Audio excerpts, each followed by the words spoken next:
आप आज यहां बर्फ में खड़े हैं, मगर आप में से किसी को सर्दी नहीं लग रही है। आप बारिश में खड़े हुए, कोई भीगा नहीं। गर्मी में आपको गर्मी नहीं लगी, सर्दी में आपको सर्दी नहीं लग रही है, क्योंकि देश की शक्ति आपके साथ है।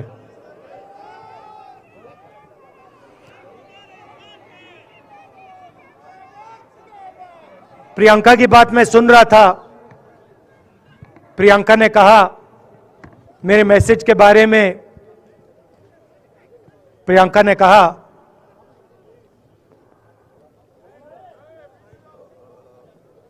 नॉर्मली होता नहीं है, मगर मेरे आंख में आंसू आए।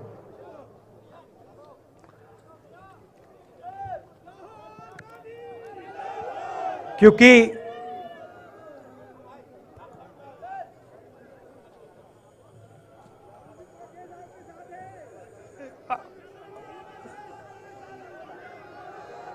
मैं कन्याकुमारी से चला, शुरुआत की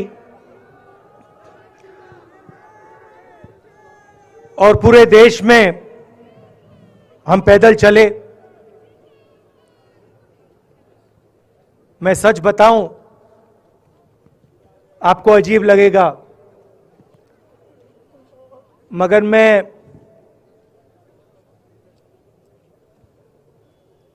बहुत सालों के लिए हर रोज 8-10 किलोमीटर दौड़ता हूं।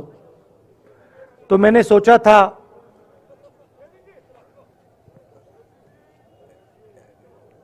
देश कन्याकुमारी से कश्मीर चलने में इतनी मुश्किल नहीं होगी। मेरे दिल में था कि आसान होगा। फिजिकली मेरे लिए ये मुश्किल काम, मैंने सोचा था मुश्किल काम नहीं होगा। शायद मैं काफी वर्जिश करता हूं, थोड़ा सा अहंकार आ गया, जैसे आ जाता है।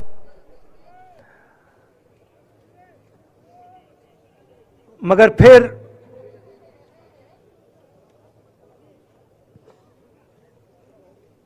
बात बदल गई। जब मैं छोटा था,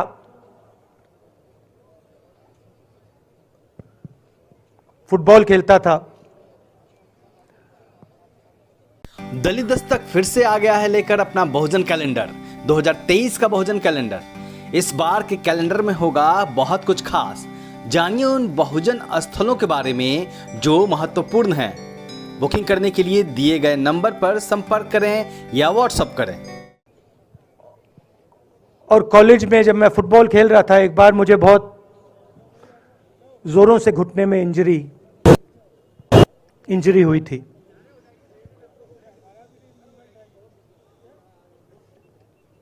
मैं उसको भूल गया था।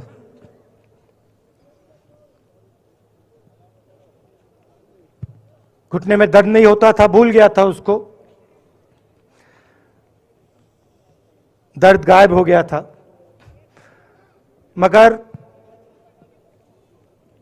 कन्याकुमारी से 5-7 दिन बाद घुटने में प्रॉब्लम आई, और जबरदस्त प्रॉब्लम आई। पूरा अहंकार उतर गया और मैं सोचने लगा,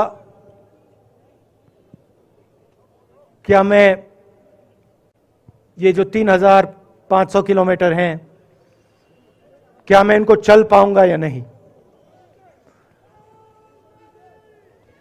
तो जो मैंने सोचा था आसान काम होगा, वो काफी मुश्किल हो गया। मगर फिर मैंने किसी ना किसी तरीके से ये काम पूरा कर दिया। बहुत कुछ सीखने को मिला, बहुत कुछ सीखने को मिला। मैं आपको बोलूं तो दर्द सहना पड़ा काफी, मगर सह लिया। रास्ते में एक दिन मुझे दर्द हो रहा था, काफी दर्द हो रहा था, और मैं सोच रहा था अब 6-7 घंटे और चलने हैं। और उस दिन मुझे लग रहा था कि आज मुश्किल है। और एक छोटी सी बच्ची आई, दौड़ती हुई आई मेरे पास, और मुझे कहती है कि मैंने तुम्हारे लिए कुछ लिखा है, मगर तुम अभी मत पढ़ो, इसको बाद में पढ़ना।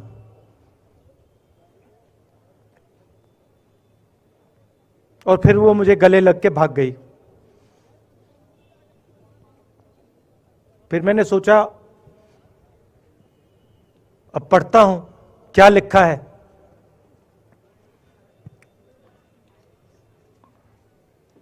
तो उसने लिखा था कि मुझे दिख रहा है कि आपके घुटने में दर्द है, क्योंकि आप जब उस पैर पे वजन डालते हो तो आपके चेहरे पे दिखता है कि दर्द है। मगर मैं आपको बताना चाहती हूं कि मैं आपके साथ कन्याकुमारी नहीं चल सकती हूं, क्योंकि मेरे माता पिता नहीं चलने दे रहे हैं, मगर मैं दिल में आपके साथ, आपके साइड में चल रही हूं, क्योंकि मैं जानती हूं कि आप अपने लिए नहीं चल रहे हो, आप मेरे लिए चल रहे हो, और आप मेरे भविष्य के लिए चल रहे हो। और उसी सेकंड में, पता नहीं अजीब सी बात है, उसी सेकंड मेरा दर्द उस दिन के लिए गायब हो गया। दूसरी बात, मैं चल रहा था और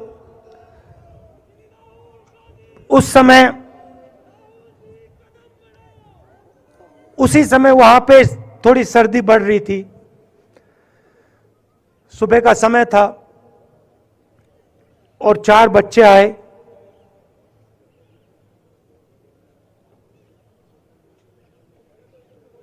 पता नहीं कहना चाहिए या नहीं।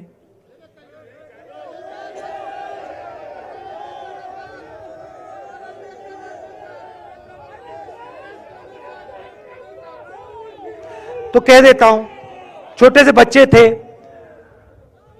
भिखारी थे, भीख मांगते थे, और मेरे पास आए। कपड़े नहीं थे, मैंने देखा, शायद मजदूरी भी करते थे तो थोड़ी मट्टी थी उन पे। खैर, मैं ये चीजें देखता नहीं हूं, तो मैं उनके साथ गले लगा, घुटनों पे गया, ऐसे उनको पकड़ा मैंने, क्योंकि मैं उनकी लेवल पे रहना चाहता था। और फिर, नहीं सुनिए, मैं ये बात कहना नहीं चाह रहा था, मगर कह दूंगा। तो उनको ठंड लग रही थी, वो कांप रहे थे,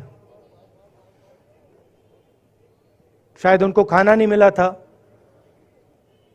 छोटे बच्चे मजदूरी कर रहे थे।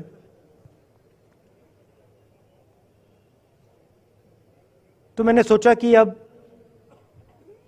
अगर ये स्वेटर नहीं पहनते हैं, अगर ये जैकेट नहीं पहन रहे हैं, तो मुझे भी नहीं पहनना चाहिए। मगर मैं झिझका क्यों आपको बताना चाहता हूं, मैं झिझका क्यों आपको बताना चाहता हूं। जब मैंने ये खत्म किया, मैं चल रहा था, तो हमारे साथ एक व्यक्ति थे, उन्होंने मेरे कान में बोला, राहुल जी, ये बच्चे गंदे हैं, इनके पास आपको ऐसे जाना नहीं चाहिए। तो मैंने उनसे कहा, वो आपसे और मुझसे दोनों से साफ हैं,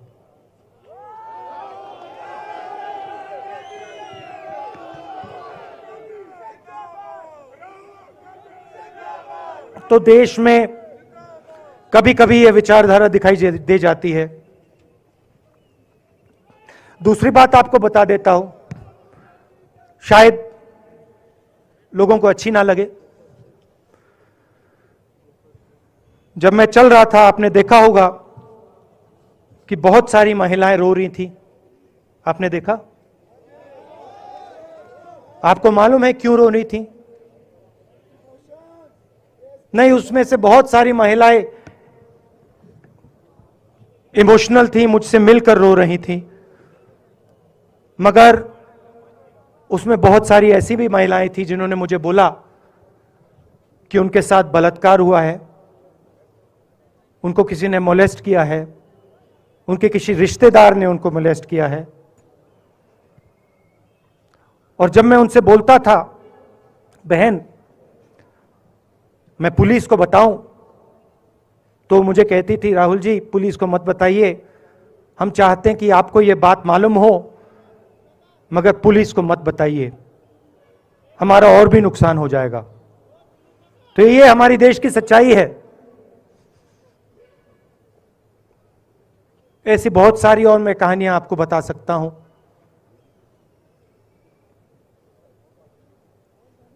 तो फिर मैं कश्मीर की ओर आ रहा था और मैं सोच रहा था कि इसी रास्ते पे मैं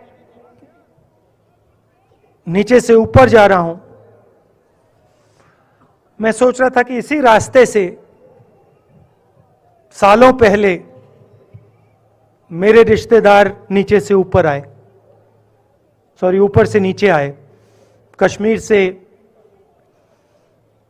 इलाहाबाद गंगा की ओर गए। और मुझे ऐसा लग रहा था कि मैं वापस अपने घर जा रहा हूं।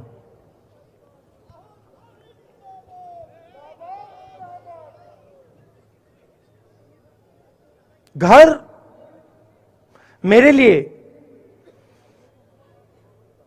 जब से मैं छोटा था, मैं सरकारी घरों में रहा हूं, मेरा अपना घर नहीं है। तो मेरे लिए घर, जिसको जो स्ट्रक्चर होता है, उसको मैंने कभी घर नहीं माना। वो मेरे लिए, मैं कहीं भी रह लूं, वो एक इमारत होती है, वो घर नहीं होता है। घर मेरे लिए एक सोच है, एक जीने का तरीका है, एक सोचने का तरीका है।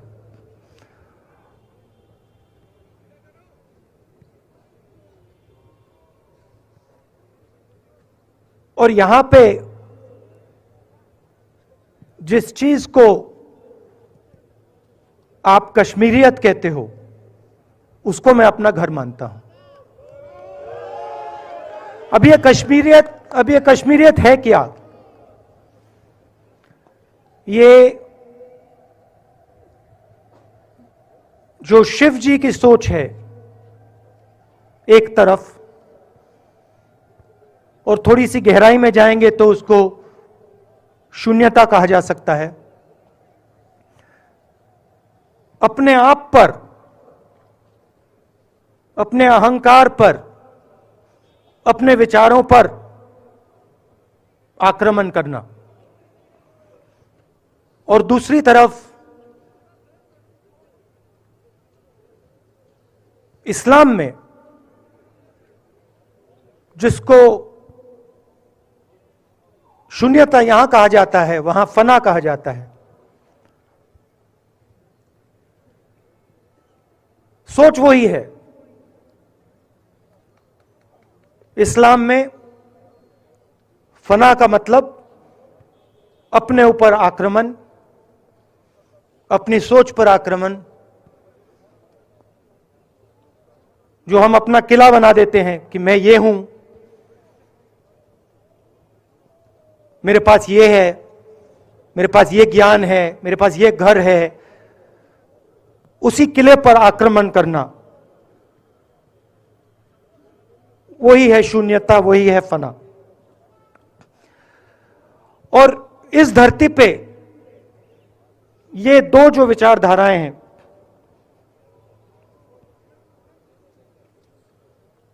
इनका एक बहुत गहरा रिश्ता है और ये सालों से रिश्ता है, जिसको हम कश्मीरियत कहते हैं। यही सोच बाकी स्टेट्स में भी है।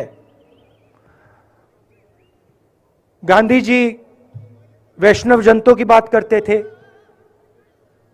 जिसको हम यहां शून्यता फना कहते हैं, उसको गुजरात में वैष्णव जनतो कहा जाता है। असम में शंकर देव जी ने भी यही बात कही। कर्नाटक से हमारे यहां जो लोग आए हैं, वहां बसवा जी ने यह बात कही। केरल में नारायण गुरु ने ये बात की। महाराष्ट्र ने ज्योतिबा फुले जी ने यह बात की। और यहां इसको हम कश्मीरियत कहते हैं। लोगों को जोड़ना और दूसरों पर आक्रमण नहीं करना, अपने आप पर आक्रमण करना, अपनी कमी देखना।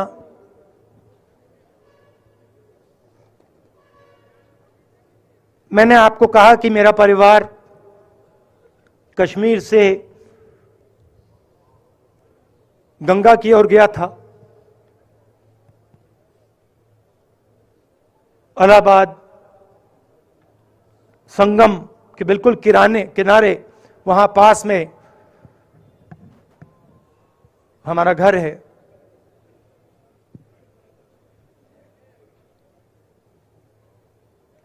तो जब यहां से वो वहां गए,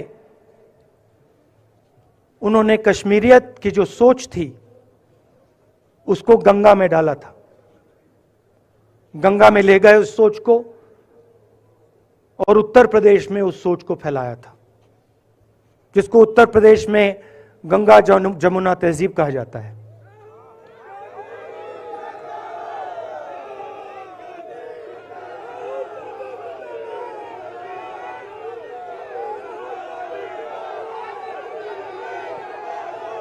तो उन्होंने, मेरे परिवार ने छोटा सा काम, कोई बड़ा काम नहीं किया।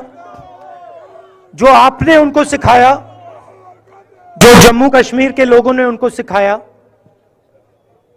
लद्दाख के लोगों ने सिखाया, क्योंकि उसमें बौद्ध धर्म भी है, उनके पास भी वही सोच, शून्यता की सोच उधर भी है।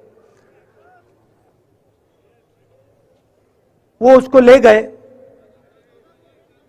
और उस विचारधारा को, सोच को गंगा में उन्होंने रखा।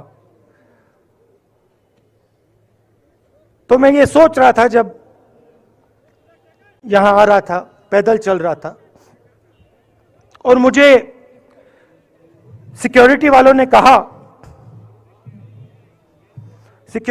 कहा था कि देखिए, आप पूरे हिंदुस्तान में चल सकते हो,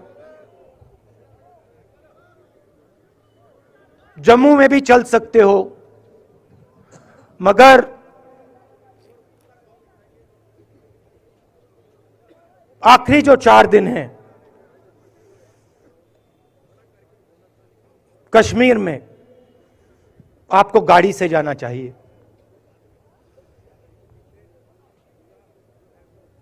वेणुगोपाल जी ने मुझे कहा पहले,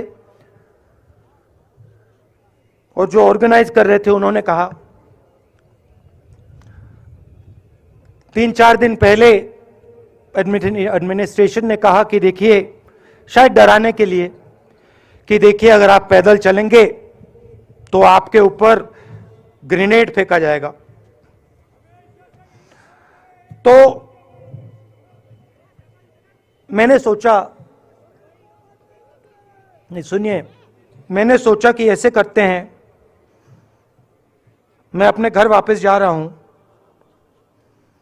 4 दिन पैदल चलूंगा, अपने घर के जो लोग हैं उनके बीच में चलूंगा। और मैंने सोचा कि जो मुझसे नफरत करते हैं उनको क्यों ना मैं एक मौका दूं कि मेरी सफेद शर्ट का रंग बदल दें, लाल कर दें।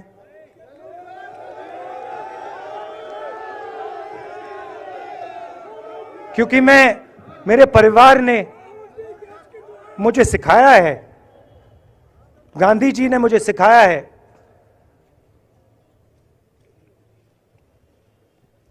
कि अगर जीना है तो डरे बिना जीना है, नहीं तो जीना नहीं है। तो मैंने मौका दिया, मैंने कहा मैं 4 दिन चलूंगा, बदल दो टी शर्ट का रंग, लाल कर दो, देखी जाएगी। मगर जो मैंने सोचा था वही हुआ। जम्मू कश्मीर के लोगों ने मुझे हैंड ग्रेनेड नहीं दिया, अपने दिल खोलकर प्यार दिया, गले लगे।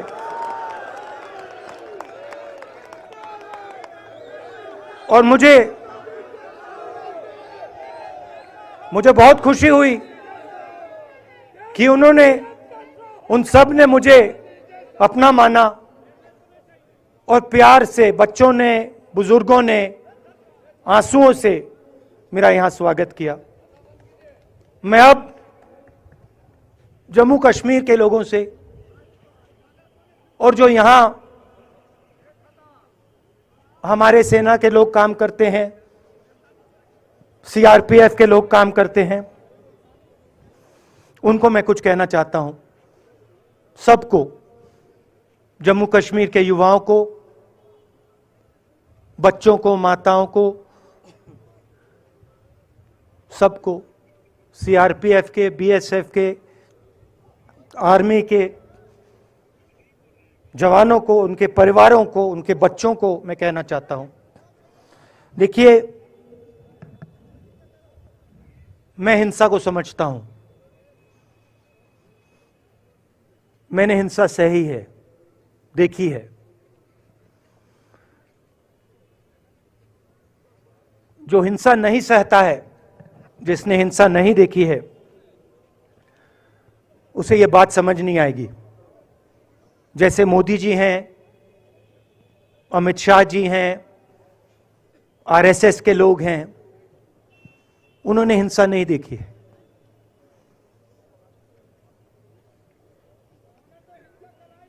डरते हैं, नहीं डरते हैं, देखिए डरते हैं। यहां पे हम 4 दिन पैदल चले, मैं आपको गारंटी देके कह सकता हूं कि बीजेपी का कोई नेता ऐसे नहीं चल सकता है।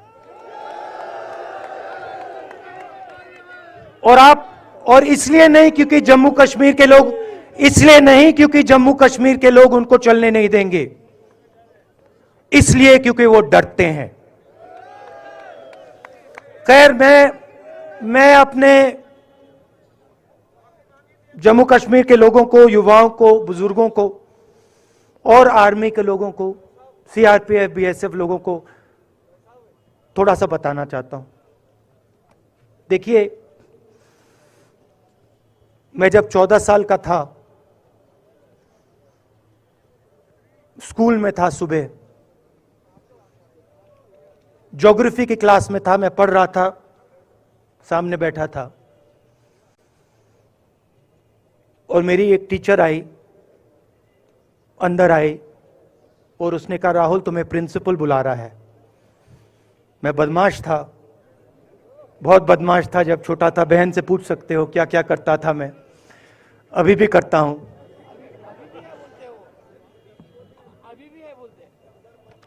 मैंने सोचा प्रिंसिपल बुला रहा है, मैंने कुछ गलती की होगी, अब मार पिटेगी। वहां पे केनिंग होती थी, मैंने सोचा था अब केनिंग होगी मेरी। मगर जब मैं चल रहा था, जिस टीचर ने मुझे बुलाया,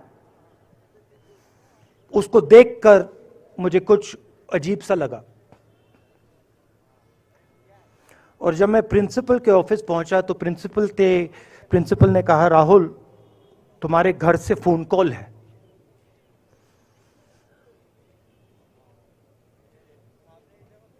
और जब मैंने उसके शब्द सुने मुझे पता लग गया कुछ गलत हो गया है। मेरे पैर कांपे और मैंने जैसे फोन अपने कान पे लगाया तो मेरे मां के साथ एक औरत काम करती है, वो चिल्ला रही थी, राहुल दादी को गोली मार दी, दादी को गोली मार दी, दादी को गोली मार दी।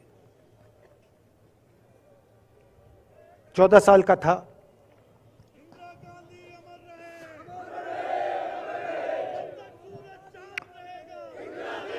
देखिए, ये जो मैं कह रहा हूं, ये जो मैं अभी कह रहा हूं, ये बात प्रधानमंत्री को नहीं समझ आएगी, ये बात अमित शाह जी को नहीं समझ आएगी, ये बात डोवल जी को भी नहीं समझ आएगी, मगर ये बात कश्मीर के लोगों को समझ आएगी, ये बात सीआरपीएफ के लोगों को समझ आएगी, ये बात आर्मी के लोगों को समझ आएगी, उनके परिवारों को समझ आएगी। तो उन्होंने मुझे कहा, नाम ओंगमू है उसका, उसने कहा दादी को गोली लग गई, दादी को गोली लग गई। और फिर मुझे गाड़ी में वापस ले गए, प्रियंका को मैंने स्कूल से उठाया, मैं वापस गए।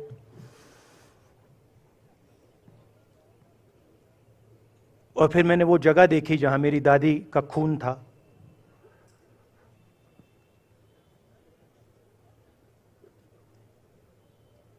पापा आए, मां आई, मां बिल्कुल हिल गई थी, बोल नहीं पा रही थी।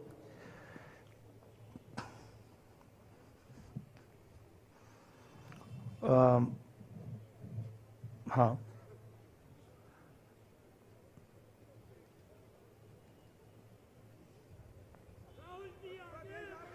फिर क्या हुआ, तो जब जो हम लोग हैं जिन्होंने हिंसा देखी है,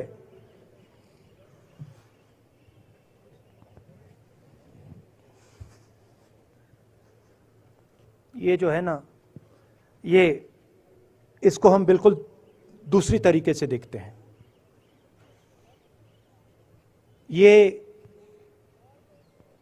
आप सबके लिए टेलीफोन है, ये हमारे लिए सिर्फ टेलीफोन नहीं है।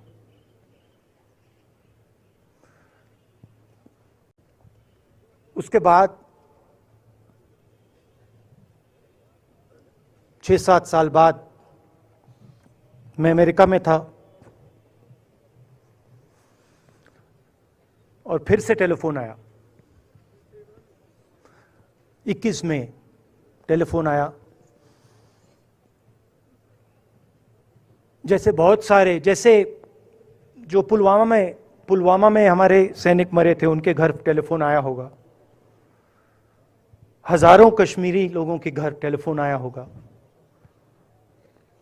सेना के परिवारों को टेलीफोन आया होगा। वैसा ही टेलीफोन आया। पिता के एक दोस्त थे, उन्होंने मुझे फोन किया और कहा, राहुल बुरी खबर है। मैंने उनसे कहा, मैं जानता हूं, पापा मर गए। कहते हैं हाँ। मैंने कहा धन्यवाद, फोन रख दिया। तो मेरा कहना है जो हिंसा करवाता है, जैसे मोदी जी हैं, अमित शाह जी हैं, अजीत डोवल जी हैं, आरएसएस के लोग हैं, वो इस बात को समझ नहीं सकते हैं, वो दर्द को समझ नहीं सकते हैं। हम समझ सकते हैं। पुलवामा के जो सैनिक थे, उनके बच्चों के दिल में क्या हुआ मैं जानता हूं। मेरे दिल में वही हुआ है। जो यहाँ पे कश्मीर में लोग मरते हैं, उनके दिल में क्या होता है, जब फोन कॉल आता है क्या लगता है, वो मैं समझता हूं, मेरी बहन समझती है। तो कल किसी जर्नलिस्ट ने मुझसे पूछा यात्रा का क्या लक्ष्य है।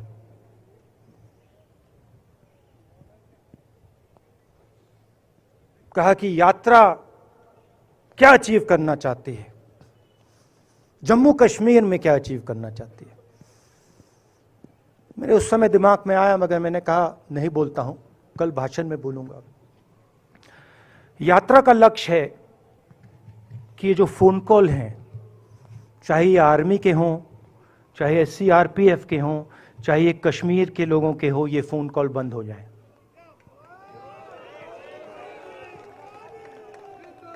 कि ये फोन कॉल किसी बच्चे को, किसी मां को, किसी बेटे को ना लेना पड़े। मेरा लक्ष्य ये जो फोन कॉल हैं इनको बंद करने का है। अब देखिए, बीजेपी आरएसएस के लोग आक्रमण किस चीज पे कर रहे हैं। मुझे गाली देते हैं, मैं उनका धन्यवाद करता हूं, क्योंकि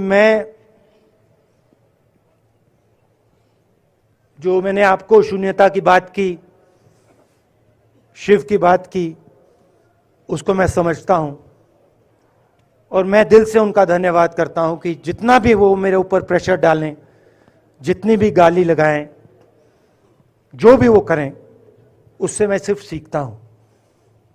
तो मैं एक प्रकार से उनका धन्यवाद करता हूं। मगर जो मैंने आपको बात बोली पहले, चाहे वो कश्मीरियत है, चाहे वो वैष्णव जनतो है, चाहे वो शंकर देव जी हैं, बसवा हैं, नारायण गुरु हैं, तिरुवल्लुवर हैं, जो तमिलनाडु के बड़े पोएट हैं, फूले जी हैं, और जो कश्मीरियत हैं, ये इस विचारधारा पे आक्रमण कर रहे हैं। और ये जो विचारधाराएं हैं, ये इस देश की नींव है, इस देश की फाउंडेशन है। और आपने जो किया, जो यात्रियों ने किया, हम सब ने किया, इस विचारधारा की रक्षा के लिए किया है। मैंने ये काम अपने लिए नहीं किया, मैं ऐसा काम अपने लिए कभी कर ही नहीं सकता हूं। मैंने ये काम हमारे कांग्रेसी मित्रों को ये अच्छा ना लगे, मगर मैंने ये काम कांग्रेस पार्टी के लिए भी नहीं किया है। मैंने ये काम, और हम सब ने ये काम हिंदुस्तान की जनता के लिए किया है। और हमारी कोशिश है कि जो विचारधारा इस देश की नींव को तोड़ने की कोशिश कर रही है, जो विचारधारा इस देश की नींव को तोड़ने की कोशिश कर रही है, उसके खिलाफ हम खड़े हों, मिलकर खड़े हों, नफरत से नहीं, क्योंकि वो हमारा तरीका नहीं है, मोहब्बत से खड़े हों। मैं जानता हूं कि अगर हम मोहब्बत से खड़े होंगे, प्यार से बात रखेंगे, तो हमें सफलता मिलेगी। और उनकी जो विचारधारा है, उसको हम सिर्फ हराएंगे नहीं, मगर उस विचारधारा को हम उनके दिलों से निकाल देंगे। तो आपने, देश की जनता ने हमारा समर्थन किया। हमारी कोशिश है कि हमें, बीजेपी ने एक जीने का तरीका, राजनीतिक तरीका दिखाया है। हमारी कोशिश है कि हम एक और तरीका, जो हिंदुस्तान का तरीका है, मोहब्बत का तरीका है, वो हम देश को दिखाएं। हम देश को याद दिलाएं कि हिंदुस्तान मोहब्बत का देश है, इज्जत का देश है, भाईचारे का देश। तो हमने जो कहा था, छोटा सा कदम लिया है, बड़ा कदम नहीं है। नफरत के बाजार में मोहब्बत की दुकान खोलने की कोशिश की। धन्यवाद। जय हिंद।